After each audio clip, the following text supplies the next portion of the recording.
Hey everyone, welcome back to my channel. So हम auditing पढ़ रहे हैं, उसको रिवाइज कर रहे हैं। तो हमारा नेक्स्ट पार्ट क्या है ऑडिटिंग में? हमारा नेक्स्ट चैप्टर था चैप्टर नंबर आफ्टर इंटरनल और ऑपरेशनल सब ऑडिट्स के बाद हमारा नेक्स्ट चैप्टर ये रहा, chapter number 18 due diligence investigation forensic. मैंने आपको कल बताया था कि ये अगर आप प्रैक्टिकल लाइफ में भी जाएंगे तो ये काफ़ी अच्छा डिपार्टमेंट है। यहाँ पे फॉरेंसिक आजकल होती रहती है क्योंकि आप देख रहे हो फ्रॉड्स वगैरह, फाइनेंशियल फ्रॉड्स बहुत पकड़ने में आ रहे हैं, तो इसलिए फॉरेंसिक ऑडिट और ड्यू डिलिजेंस होती रहती है। पहले हम देख लेते हैं इसका एक्चुअली मतलब क्या है। ये देखो, ड्यू डिलिजेंस रेफर्स टू एक एग्जामिनेशन करते हैं ये लोग कि पोटेंशियल इन्वेस्टमेंट आपने कितनी करी है, to confirm all material facts. मतलब हम क्या करेंगे, एग्जामिनेशन करेंगे ऑफ पोटेंशियल इन्वेस्टमेंट कि कहाँ कहाँ क्या क्या चीज़ हुई हैं, जिससे हम ये कन्फर्म कर सकें कि ये सारे मटीरियल फैक्ट्स हैं ऑफ प्रोस्पेक्टिव बिजनेस अपॉर्चुनिटी, होने वाली बिजनेस अपॉर्चुनिटी। जैसे सपोज करो ए प्लस बी दोनों कंपनीज है, ए भी कंपनी है बी भी कंपनी है, दोनों क्या करने वाली हैं, ए बी को एक्वायर करने वाली है, अपने में मर्ज करने वाली है और इसका नाम सी हो जाएगा। जैसे वोडाफोन आइडिया, वोडाफोन ने आइडिया को खरीदा, पूरा नाम वोडाफोन हो गया उसको मर्ज करके, है ना। वीआई हो गया, सपोज करो वीआई हो गया ना ऐसे। तो वो चीज़ बोल रहे हैं कि अगर हमें जो ड्यू डिलिजेंस करवानी है वोडाफोन को कि आइडिया कंपनी कैसी है, तो इसके लिए वो आपको बुलाएगी और कहेगी प्लीज़ मुझे एग्जामिनेशन करके बताओ कि मैं अपनी पोटेंशियल इन्वेस्टमेंट करूँ या ना करूँ। उन सारे मुझे मटीरियल फैक्ट्स गैदर करके दो, किस रिगार्डिंग में, जो मैं बिजनेस अपॉर्चुनिटी देख रहा हूँ। It involves the review of financial. उसमें जब आप उसमें जाओगे तो क्या रिव्यू करोगे, उनको क्या बताओगे, फाइनेंशियल एस्पेक्ट्स और नॉन फाइनेंशियल एस्पेक्ट्स रिकॉर्ड्स सब बताओगे कि भैया फाइनेंशियली उनका बैलेंस शीट ऐसी है, इतनी एसेट्स है, इतनी लाइबिलिटीज़ है, इतनी प्रॉब्लम्स है, इतनी पेनल्टीज़ हैं, ऐसे ऐसे चल रही है, अच्छा चल रही है, प्रॉफिट है, लॉस मेकिंग है। और नॉन फाइनेंशियल भी, इतने एम्प्लॉयज़ हैं, उनकी ये परफॉर्मेंसेज है, उनका इतना नाम है, मैगजीन में इतना नाम आता है, दुनिया में इतना नाम है, ऐसे ऐसे करके बताओगे as deemed relevant and material. ठीक है, तो ड्यू डिलिजेंस का मतलब हो गया ड्यू डिलिजेंस, बिल्कुल सावधानी से आप सामने वाले को एनालाइज करोगे, उसके फाइनेंशियल नॉन फाइनेंशियल एस्पेक्ट्स को, और फिर उन्हें बताओगे कि एक प्रॉस्पेक्टिव बिजनेस अपॉर्चुनिटी है या नहीं है। ठीक है, नीचे आ जाओ, देखो नीचे नेक्स्ट टॉपिक लिखा है, there are many reasons for carrying out the due diligence. क्यों ड्यू डिलिजेंस करानी है? ठीक है, पहला point, to confirm that business is what it appears to be. जो बिजनेस है, जो बिजनेस अभी दिखाई दे रहा है, जैसे आइडिया का जो बिजनेस दिखाई दे रहा है, एक्चुअली में वही है कि अंदर कुछ गड़बड़ कर रखी है, राइट। अंदर कुछ और बात है, बाहर कुछ और दिखाई दे रहा है, वो ना हो, इसीलिए उसको कंफर्म करने के लिए ड्यू डिलिजेंस करवाते हैं। क्यों और क्यों करवाते हैं? तो पहला कंफर्म, दूसरा identify the potential deal killer, कोई और डील किलर तो नहीं है, डिफेक्ट्स तो नहीं है in the target, and avoid a bad business transaction. कहीं गलती से हमें लगे वाह बढ़िया कंपनियाँ खरीद लो, और बाद में पता चले अरे ये तो बेकार है, डील किलर है, इसने तो हमारी पूरी डील ख़राब कर दी, बहुत बेकार ट्रांजेक्शन कर दी हमने। तो वो ना हो, इसलिए पोटेंशियल डिफेक्ट को ढूंढना, जो बिज़नेस है वो अपीयर जैसा है वैसा होना, कन्फर्मिटी। टू गेन इन्फॉर्मेशन, तीसरा क्यों करवाते हैं, इन्फॉर्मेशन गेन करने के लिए, that will be useful for valuing the asset, defining representation, warranties and to negotiating price concessions. ठीक है, कि हम इंफॉर्मेशन गैदर कर सकें जिससे हम एसेट्स की वैल्यू करें, नेगोशिएट कर सकें, वारंटीज़ और उनके रिप्रेजेंटेशन देख सकें।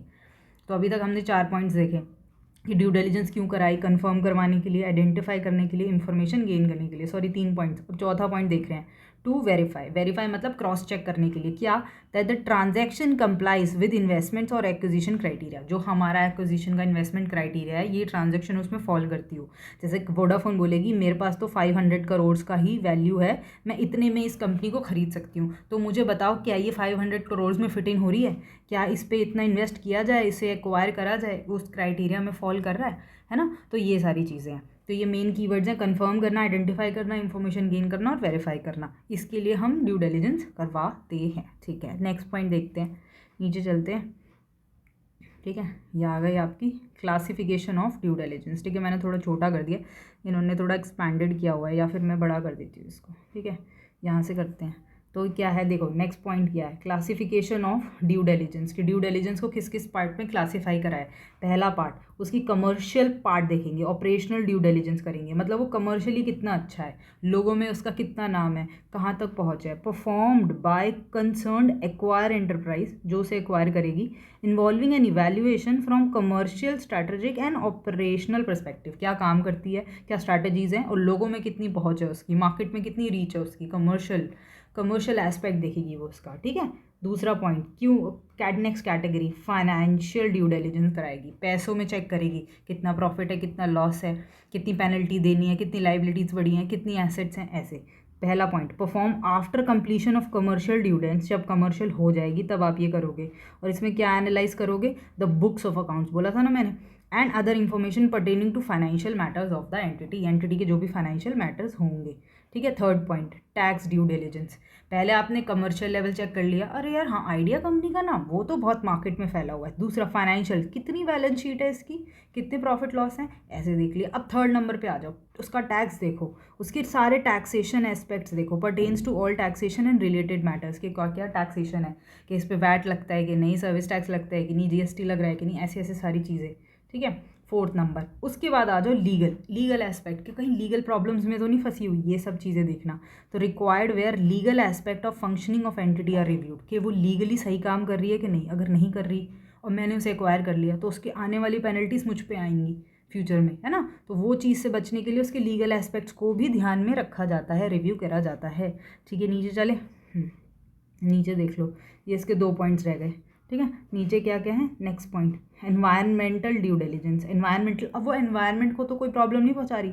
ये देखो आइडिया कंपनी ने जो अपने वो ले रखा है, स्पेक्ट्रम परचेज कर रखा है, सिम बनाती है, ये सब चीज़ें करती है, तो उससे एनवायरमेंट को तो प्रॉब्लम नहीं हो रही। टू स्टडी द एंटिटी का कैसा एनवायरमेंट है, फ्लेक्सिबिलिटी कैसी है एंटिटी की, अडेप्टिवनेस कैसी है टू एक्वायर, ठीक है ना। एक्वायरर खरीदने वाली एंटिटी ये चेक करेगी कि सामने वाली एंटिटी का एनवायरनमेंट कैसा है, अंदर कितनी फ्लेक्सिबिलिटी है, कितनी अडेप्टिव है एनवायरनमेंट को लेकर, अगर कोई लॉ में चेंज आ गया तो उस हिसाब से अडेप्ट हो सकती है कि नहीं हो सकती, ठीक है। And the last point is personal मतलब एम्प्लॉयज़ लेवल पे बोल रहे हैं, ये एम्प्लॉयज़ लेवल पे बात करेंगे कि उसके एम्प्लॉयज़ कैसे हैं, कितने अच्छे हैं, उनका कितना नाम है, रेपुटेशन है, ये सब। To ascertain that entities personal policies are in line, मतलब उनके पास जो एम्प्लॉयज़ हैं, एम्प्लॉयज़ की पॉलिसी है वो उसी अकॉर्डिंग होनी चाहिए जो एक्वायरर की हो, है ना। तो दैट आर इन लाइन और कैन बी चेंज की जा सकती है to suit the requirement of restructuring, कि जब हम उसे एक्वायर करें, रीस्ट्रक्चर करें तो वो सूटेबल हो, ऐसा ना हो कि वो चेंज ही ना हो पाए, है ना, रिजिड बना दिया और फिर बाद में एम्प्लॉयज़ पंगा करे, तो ऐसा ना हो, इसीलिए इसको भी चेक करा जाता है, ठीक है। तो इन टोटल अगर हम देखें तो हमने सारे एस्पेक्ट देख लिए, पहले हमें कमर्शियल देखना है, फिर फाइनेंशियल, फिर tax, legal, environment and personal, ठीक है। अब नेक्स्ट पॉइंट पे चलते हैं, नेक्स्ट यहाँ तो एंड हो गया ना, यहाँ राइट साइड पे आ जाते हैं। फाइनेंशियल ड्यू डिलिजेंस क्या होता है फिर, क्योंकि ये आप जितनी भी रिवीजन में देख रहे हैं ना, ये सारे वही वाले एस्पेक्ट्स हैं जो पेपर में ज़रूर पूछे जाते हैं और बहुत इंपॉर्टेंट है, ठीक है।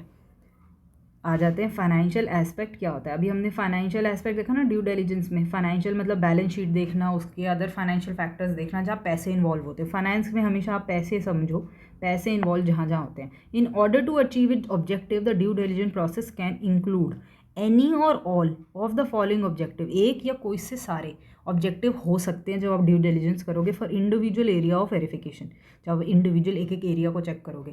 पहला देखो, brief description of history of business की क्या हिस्ट्री रही, कब शुरू करा, कितने तब एम्प्लॉयज़ थे, कितने मार्केट थी उसकी, अब कितनी बढ़ गई, कितनी घट गई, है ना, क्या टेक्नोलॉजी है। बैकग्राउंड ऑफ प्रमोटर्स, जब उन्होंने स्टार्ट किया था तो प्रमोटर का क्या बैकग्राउंड था, कौन से एरिया से आए थे, क्या किया था उन्होंने, कितना पैसे लगाए थे। अकाउंटिंग पॉलिसीज़ एंड प्रैक्टिसेस क्या क्या फॉलो करती है वो, है ना, जो इस एंटिटी की बात हो रही है, ये उस एंटिटी की है जिसे हम परचेज करने वाले हैं, ठीक है। Next point, management information system MIS, आप रिपोर्टिंग सिस्टम क्या फॉलो करते हो, बदल लेते हैं, है ना, रिपोर्टिंग सिस्टम क्या फॉलो करते हो। Next, details of management structure, आपका स्ट्रक्चर कैसा है। नेक्स्ट, ट्रेडिंग रिजल्ट्स, आपने कितनी कितनी ट्रेडिंग करी है अभी तक, कितनी सेल कर चुके हो, कितनी परचेजेस कर चुके हो, क्या प्रोसेसिंग कॉस्ट है आपकी, पास्ट और रीसेंट, ये सारा देखना है। फिर एसेट लाइबिलिटीज़ कितनी है आपकी as per latest balance sheet, ये तो बहुत ही इंपॉर्टेंट है भैया, एसेट लाइबिलिटीज़ देखना, पता चले, है ना, वही सत्यम वाला केस हो गया था जो फ्रॉड, ऐसे में ना हो, इसीलिए बहुत ज़रूरी है। Next, current status of income tax assessments तो नहीं है कोई, आपका कोई केस तो नहीं फंस रहा, कहीं पेनल्टी तो नहीं फंस रही, कहीं अपील में तो नहीं है ना, appeal pending against tax liability, तो वही है, अगर आपने ऐसी कंपनी को खरीद लिया जिसके अंदर बहुत सारे केस फंसे हुए हैं तो पेनल्टी भैया आप पे आने वाली है इन फ्यूचर, वो चीज़। फिर है कैश फ्लो पैटर्न, कितना कैश आ रहा है, कितना जा रहा है, फाइनेंशियल में कितना जा रहा है, ऑपरेटिंग में कितना जा रहा है ना, इन्वेस्टिंग में कितना जा रहा है। फाइनेंशियल कैश फ्लो स्टेटमेंट बनाते थे ना, तो CFS में 3 कैटेगरीज होती हैं। फिर प्रोजेक्शन ऑफ फ्यूचर प्रॉफिटेबिलिटी कितनी है, फ्यूचर में कितना प्रॉफिट देगी, मतलब एक एस्टिमेट इसका कितना है, ऐसे करके, राइट। तो ये हो गए फाइनेंशियल। देखो सारी जगह हमने सिर्फ पैसों की बात करी है ना, चाहे वो एसेट्स लाइबिलिटीज़ हो, MIS हो, पॉलिसीज़ हो, बैकग्राउंड हो, कितना पैसा लगाया, क्या हिस्ट्री रही, कैश फ्लो, प्रोजेक्शन, फ्यूचर की इनकम टैक्स, सब की इसमें, ठीक है। तो ये तो फाइनेंशियल हो गया। नेक्स्ट पार्ट पे चलते हैं। ये आ गया ऑब्जेक्टिव ऑफ ड्यू डिलिजेंस। ये तो एक बस 2 लाइन का है कि इसका ऑब्जेक्टिव होता क्या है ना। तो आप खुद सोचो, अगर आप एक कंपनी को परचेज़ करने वाले हो, आप है ना, आपके पास पैसे हैं और आप चाह रहे हो एक्वायर करना, तो आप क्यों करोगे, और उसको करने के लिए आप जो ड्यू डिलिजेंस करवा रहे हो वो क्यों कर पाओगे। ऑब्वियसली उसके इंटरनल मैटर्स को पता करने के लिए कि यार बाहर से तो बढ़िया दिख रही है, अंदर से भी इतनी बढ़िया है कि नहीं है। देखो, the objective of due diligence exercise will to look specifically for any hidden liabilities, के अंदर कोई गड़बड़ तो नहीं है। जैसे सत्यम के अंदर गड़बड़ थी, लाइबिलिटी चल रही थी पर एसेट दिखा रखी थी भैया ने, वो सारी पकड़ी गई बाद में, फिर ऑडिटर्स भी फंस गए। तो इसलिए हिडन लाइबिलिटीज़ तो नहीं है, इस चीज़ को देखना है, और ओवर वैल्यूड एसेट तो नहीं है। दोनों जगह गलती हो सकती है। देखो बैलेंस शीट में या तो इस साइड को बहुत ज़्यादा दिखा रखा होगा या इस साइड को कम दिखा रखा होगा। एसेट को ज़्यादा दिखा रखा होगा तो भी आप बेवकूफ़ बन जाओगे, और लाइबिलिटीज़ को कम दिखा रखा होगा तो भी बेवकूफ़ बन जाओगे। इसलिए इन दोनों को देखने का ये ऑब्जेक्टिव होता है ड्यू डिलिजेंस को कराने का, ठीक है। अच्छा, अब इसमें आप वर्ड देख रहे हो हिडन लाइबिलिटीज़। अरे भाई कोई क्वेश्चन पूछेगा, भैया हिडन लाइबिलिटीज़ दिखाने का क्या मतलब हुआ, है ना। क्या छुपी हुई लाइबिलिटीज़ वैसे हो सकती हैं जो हमारी पकड़ में नहीं आएंगी या सामने से नहीं दिखाई दे रही होंगी, अब उनके बारे में बात करेंगे। अब उसकी बात ये लोग डिटेल में करेंगे कि हिडन लाइबिलिटीज़ एक्चुअली होता क्या है। हाँ, इसको जूम कर लेते हैं, ठीक है। पहले 3 पॉइंट्स देख लो। हिडन लाइबिलिटीज़, हाँ, हिडन लाइबिलिटीज़ सबसे पहले टॉपिक आ गया हिडन लाइबिलिटीज़। हिडन लाइबिलिटीज़ क्या होता है, पहला point, the company may not show नहीं करेगी, छुपा लेगी, एनी शो कॉज नोटिस, मतलब किसी डिपार्टमेंट ने उसे शो कॉज नोटिस भेजा है और वो क्या करेगी, उसे बताएगी नहीं, छुपा लेगी।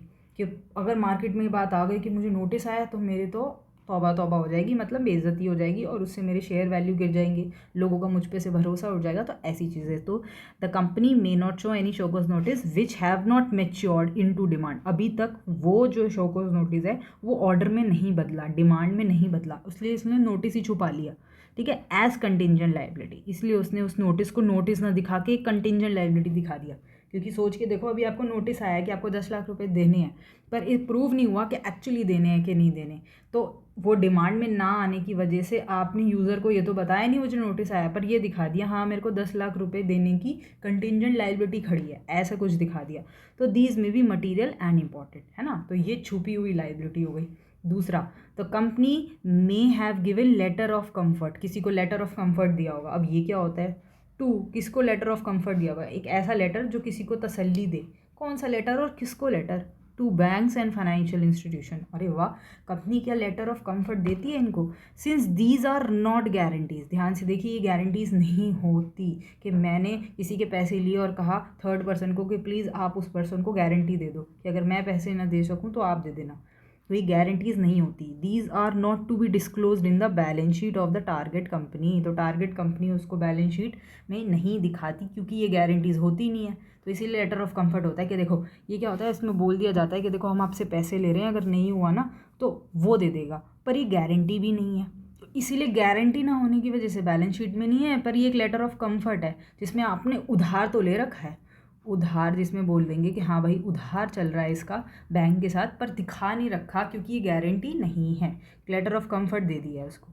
अच्छा तक, ठीक है, तो पहला हो गया शोकोज नोटिस, दूसरा है letter of credit. Third, company may have sold, उसने कुछ बेच दिया है क्या, सम सब्सिडरीज और बिजनेसेस, अपनी कोई सब्सिडरी बेच दी है, जैसे एक सब्सिडरी उसकी ऊपर दिल्ली में थी, एक मुंबई में थी, कोलकाता में थी और एक गुजरात में थी, तो गुजरात वाली बेच दी उसने, बिजनेस बेच दिया, केमिकल सीमेंट का था, सीमेंट वाला बिजनेस बेच दिया, केमिकल है पर किसी को बता नहीं रखा। And may have agreed to take over and indemnify all liabilities and contingent liability of the same, और इस बात का वादा कर दिया कि हाँ मैं टेक ओवर कर लेता हूँ। क्या चीज़ टेक ओवर कर लेता हूँ, इंडेमनीफाई, मतलब अगर लॉस होगा तो उसको कौन करेगा, मैं बियर करूँगा। उसने कह दिया, एक सेकेंड, अगर कोई भी लॉस होता है तो उसने कह दिया मैं बियर करूँगा उस लॉस को, ठीक है, तो मैं बियर करूँगा। तो उसने कहा मैं बियर करूँगा, तो ठीक है भाई तुम करो, तो इसलिए उसको टेक ओवर या इंडेमनीफाई बोल दिया। सारी की सारी लाइबिलिटी और कंटिंजेंट लाइबिलिटी, ठीक है, of the same. Prior to, किससे पहले बात हो रही है ये कि मैं इंडेमनीफाई कर दूंगा prior to the date of transfer, कि जब तक मैंने जैसे ए ने बी को ये सेल कर दी एंड अपनी बिजनेस, अब बी को सेल कर दिया, बी ने बोला ट्रांसफ़र करने से पहले भैया देखो आपकी बैलेंस शीट में कुछ लॉसेस, लाइबिलिटीज़ और कंटिंजेंट लाइबिलिटी दिखाई दे रही हैं, ये मैं तो भरूंगा नहीं, ये तो आप ही को भरनी पड़ेंगी। तो ए ने कहा हाँ हाँ कोई दिक्कत नहीं है, ट्रांसफ़र डेट से प्रायर पहले मैं इन सब कंटिंजेंट लाइबिलिटी को, इन लाइबिलिटीज़ को इंडेमनीफाई कर दूंगा, आप टेंशन मत लो। तो these are not to be reflected in the books, और बुक्स में दिखाई नहीं। फिर जब फाइनल बुक्स बनाई तो फाइनल बुक्स में तो दिखाई नहीं दे रही, पर उसको इंडेमनीफाई करने का उसने क्या कर दिया, प्रॉमिस कर दिया। देखो लिखा ना एग्रीड, उसने प्रॉमिस तो कर दिया उसको, पर बुक्स में दिखा नहीं रहा। तो देखो पहला पॉइंट हो गया शोकोज नोटिस, वो नहीं दिखाया उसने। लेटर ऑफ कंफर्ट जो कि गारंटी नहीं होते, वो नहीं दिखाया। ऐसे ही एग्री कर दिया कि मैं सारे लॉसेस को बेयर कर लूँगा, पर वो फाइनल स्टेटमेंट से हटा लिया। ठीक है, तो ये 3 पॉइंट्स हो गए। अब नीचे देखते हैं।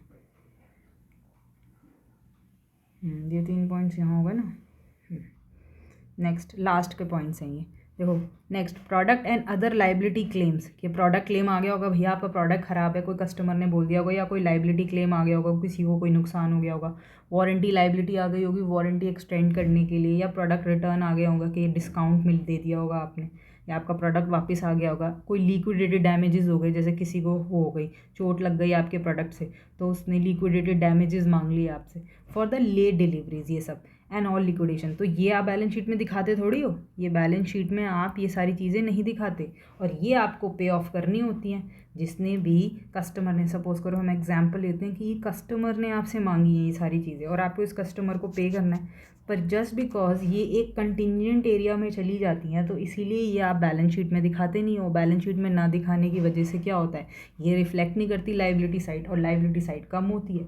तो बस देखने वाले को, यूज़र को तो ये लगता है ना वाह बढ़िया कंपनी है, इसकी तो ज़्यादा लाइबिलिटीज़ नहीं है। तो ये next problem, tax liability under and direct income tax. मतलब अगर आपसे इनडायरेक्ट टैक्स वालों ने मांग रखी है, जिसे हम इनकम टैक्स बोलते हैं, और जीएसटी वालों ने मांग रखी है, या वैट, या फिर उन्होंने एक्साइज वालों ने मांग रखी है, इनडायरेक्ट टैक्सेस वालों ने, तो वो लाइबिलिटीज़ आपने शो नहीं करी, फिर वो भी हिडन है। Long pending sale assessment, sale मतलब वैट वाले इश्यूज़, आपके वैट इश्यूज़ बहुत लंबे समय से पेंडिंग चल रहे हैं, वो आप नहीं दिखाओगे। बैलेंस शीट में छुपा रहे हो ना आप, देखो यहाँ लाइबिलिटीज़ छुपाते जा रहे हो, कभी टैक्स की छुपा लिया है, कभी कोई कंटिंजेंट लाइबिलिटी छुपा ली, लेटर ऑफ कंफर्ट छुपा लिया, शोकोज नोटिस छुपा लिया, यहाँ पर आपने ये वारंटीज़, डिलीवरीज, लिटिगेशन इश्यूज़ छुपा लिए। नेक्स्ट, पेंडिंग फाइनल असेसमेंट चल रही है कहीं कस्टम ड्यूटी की, कहीं बाहर से सामान मंगवाया, अब कस्टम ड्यूटी की हेर फेर चल रही है, अभी तक सॉल्व नहीं हुआ, वो भी आपने बैलेंस शीट में नहीं दिखाया। देखो वहाँ आपने क्या करवा लिया, provisional assessment only has been completed, सिर्फ प्रोविजनल करवा के छोड़ दिया, फाइनल नहीं हो रहा, वो भी नहीं दिखाया। Agreement to buy back share sold at stated price, जो भी स्टेटेड प्राइस थी उस पर बाय बैक कर दिया आपने शेयर्स, वापस दे देने से क्या हो जाएगा, बाय बैक करने से कैपिटल कम हो जाएगा, लाइबिलिटी साइड कम हो गई ना, ये फ़ायदा है इसका। तो यहाँ पे कैपिटल आपका कम हो जाएगा बाय बैक करने से। फ्यूचर लीज लाइबिलिटीज़, लीज पे ले रखी हैं लाइबिलिटीज़ फ्यूचर पे, वो नहीं दिखाई। एनवायरमेंटल कुछ प्रॉब्लम्स आप फेस कर रहे हो, मतलब आप जैसे पॉल्यूशन कर रहे हो, वाटर पॉल्यूशन, एयर पॉल्यूशन, तो वो क्लेम चल रहा है आपका कोई, या थर्ड पार्टी कोई क्लेम कर रही है कि आपकी वजह से हमारा लैंड में ये प्रॉब्लम है या एयर में प्रॉब्लम है, तो वो इशूज़ हैं, वो नहीं दिखाए। अनफंडेड ग्रेचुटी, किसी को ग्रेचुटी देनी थी अभी तक फंडेड नहीं करी, सुपर एन्युएशन, लीव सैलरी नहीं दी, इनकरेक्ट ग्रेचुटी वैल्यू करके उसे कम दे दी, है ना, लेस दे दी, तो ये सारी गलतियाँ हैं जो आप लाइबिलिटी में शो नहीं करते। नेक्स्ट, ह्यूज लेबर क्लेम्स, मतलब आपको लेबर पेमेंट करनी थी अपनी फैक्ट्री में, वो आपने नहीं की, under negotiation, when the labour wage agreement has already expired. आपका और लेबर का, कंपनी का प्लस लेबर का एग्रीमेंट हुआ होगा, वो एग्रीमेंट एक्सपायर हो चुका है ऑलरेडी, पर अभी तक आपने उस एग्रीमेंट के बेसिस पे जितने उनके क्लेम बनते थे वो पे नहीं किए, तो वो आपने लाइबिलिटी में भी शो नहीं करे। तो यूज़र को तो भ्रम हो गया ना, वो यूज़र तो बेवकूफ़ बन जाएगा कि अगर वो ये सब चीज़ें नहीं देखेगा तो उसे कंपनी बढ़िया लगेगी, उसकी वैल्यूएशन बढ़िया लगेगी और वो ख़रीद लेगा। इसीलिए इन्हें हिडन लाइबिलिटीज़ बोला जाता है, और तभी कहा जाता है ड्यू डिलिजेंस का मेन पर्पस हिडन लाइबिलिटीज़ और ओवर वैल्यूड एसेट्स देखना होता है। ठीक है, यहाँ तक हमारा ड्यू डिलिजेंस हो गया। अब देखो आपने अभी वो वाला पार्ट तो देख ही लिया है, अब ये है ओवर वैल्यूड एसेट। ठीक है, ये हमारा लास्ट पार्ट है आज का। ओवर वैल्यूड देख लेते हैं ड्यू डिलिजेंस में कौन कौन से हैं। तो ओवर वैल्यूड, अभी हमने हिडन लाइबिलिटीज़ देखी, अब हम ओवर वैल्यूड एसेट देखेंगे कि ये एसेट जो साइड होती है, ठीक है ना, एसेट साइड कौन सी हो गई आपकी, डेबिट से, हाँ इधर वाली साइड, ये वाली साइड जो हो गई, इसमें बढ़ा देते हैं, ये इंक्रीज़ कर देते हैं। कैसे करेंगे, पहला अनकलेक्टेबल रिसीवेबल्स दिखा दिए, कलेक्ट हो गए। जैसे पैसे अभी आए नहीं हैं, अनकलेक्टेबल है, अनकलेक्टेड है, तो वो भी पैसे दिखा दिए। कोई ऑब्सोलीट या स्लो नॉन मूविंग इन्वेंट्री थी, सड़ गई थी, जैसे ऑब्सोलीट हो गई, बहुत पुरानी हो गई, या ऐसी जो मूव ही नहीं हो रही, सड़ती जा रही है, आपके वेयर हाउस में पड़ी है, बेकार है। या फिर कोई ऐसी इन्वेंट्रीज जिसकी वैल्यू अबव NRV है ज़रा सी, जैसे 10 रुपये की 11 रुपये है, तो कितना दिखा लोगे आप उसे, है ना। Huge inventories of packing material etcetera, ऐसा ऐसा पड़ा है, मतलब ये मेन मटीरियल तो नहीं है ना, ये एंजिलरी बोल सकते हैं, है ना, साइड का मटीरियल, एंजिलरी मटीरियल। तो with the name of the company, और कंपनी उसे अपने नाम पे मटीरियल शो करके एसेट बढ़ाती जा रही है। दूसरा अंडर यूज्ड, कम यूज़ किया, या फिर ऑब्सोलीट, प्लांट को यूज़ ही नहीं किया, वो बेकार हो गया, या फिर पुराना हो गया उसकी टेक्नोलॉजी। तो ऐसे ऑब्सोलीट और under use plant and machinery को दिखा रखा है, एंड देयर स्पेयर पार्ट्स को भी यहाँ पे वैल्यू में जोड़ रखा है। Asset values which have been impaired, जो पुरानी हो चुकी है, बर्बाद हो चुकी है, बेकार हो चुकी है, इसीलिए उन वैल्यूज़ को भी आपने दिखा रखा है, have been impaired due to sudden fall in market value. देखा, इम्पेयर्ड हो गई है, तब भी आप उसको कम नहीं कर रहे, ज़्यादा से ज़्यादा दिखा रखी है ना। Next point, fourth point, asset carried eight much more than current market value. Market value 100 रुपये है, आपने उसे 150 रुपये दिखा रखा है, तो 150 रुपये 100 से तो ज़्यादा हो गई ना, तो एसेट की वैल्यू आपने ज़्यादा दिखा रखी है rather than market value due to capitalisation of expenditure. उसमें पता है क्या किया आपने, जब एसेट खरीदी होगी 100 रुपीज़ की मार्केट वैल्यू पे, उसमें बता दिया होगा 15 रुपये मेरा ट्रैवल कॉस्ट है, 30 रुपये मेरा ये है, 20 रुपये मेरा ये है, जोड़ जाड़ के इधर उधर के खर्चे सबको कैपिटलाइज कर दिया होगा। तो वही लिखा हुआ है, देखो खर्चों को, फॉरेन एक्सचेंज फ्लक्चुएशंस को, या फिर कोई ऐसे खर्चों को जो नेचर ऑफ रेवेन्यू में आते हैं। सपोज करो आपने उसकी मेंटेनेंस कराई, तो वो रेवेन्यू एक्सपेंडिचर है, कैपिटल एक्सपेंडिचर, ऑब्वियसली रेवेन्यू है, तो रेवेन्यू एक्सपेंडिचर को भी कैपिटल एक्सपेंडिचर के नाम से आपने उसको कैपिटलाइज करके दिखा दिया, उससे आपकी एसेट साइड बढ़ गई। तो ये बेवकूफ़ बनाने वाले काम हो गए। ठीक है, 4 पॉइंट्स तो हो गए। नेक्स्ट पॉइंट, लास्ट पॉइंट्स देख लेते हैं। देखो, लिटिगेटेड एसेट, मतलब जिन एसेट्स के ऊपर केस चल रहा है, सबसे इंपॉर्टेंट होती हैं प्रॉपर्टीज़, लैंड और बिल्डिंग, ऐसी प्रॉपर्टीज़ होती हैं जिनके ऊपर सबसे ज़्यादा लिटिगेशंस चलती हैं। भाई बिल्डिंग मेरी है, लैंड मेरी है, लड़ाई चल रही है, पर एसेट को तुमने अपनी बुक्स में क्लेम कर लिया, हाँ भाई मेरी है।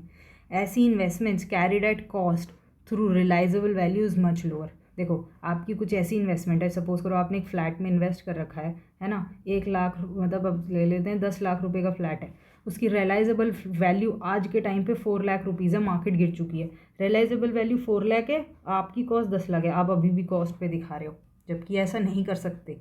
विच एवर इज़ लोअर पे दिखाना होता है ना, तो आपने गलत दिखा रखा है, 10 लाख पे दिखा रखा है, तो यूज़र तो बेवकूफ़ बन जाएगा। Investment carrying at very low rate of income and return, आपने कुछ इन्वेस्टमेंट्स को कैरी कर रखा है very low rate of income, है ना, जिसका इनकम रेट बहुत बहुत कम है, उनको भी दिखा रखा है। क्योंकि बैलेंस शीट में हम उन्हीं इन्वेस्टमेंट्स को दिखाते हैं जिनकी वैल्यू कुछ होती है, अगर बहुत ही कम वैल्यू है फिर भी आप उसे डाल रहे हो, तो ये तो साफ बात है ना कि आप अपना एसेट ज़्यादा दिखाने की कोशिश कर रहे हो बस।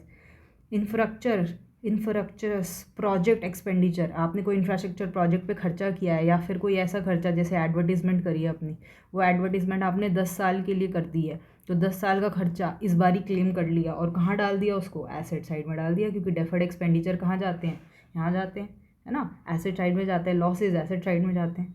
नेक्स्ट, ग्रुप कंपनी बैलेंसेस, जो भी ग्रुप कंपनी है टोटल, जैसे आईटीसी है, आईटीसी अपना टोटल ग्रुप कंपनी में डाले, तो वो अंडर रिकन्सिलिएशन, जो भी उसका बैलेंस है वो भी उसने अपने एसेट साइड में दिखा दिया।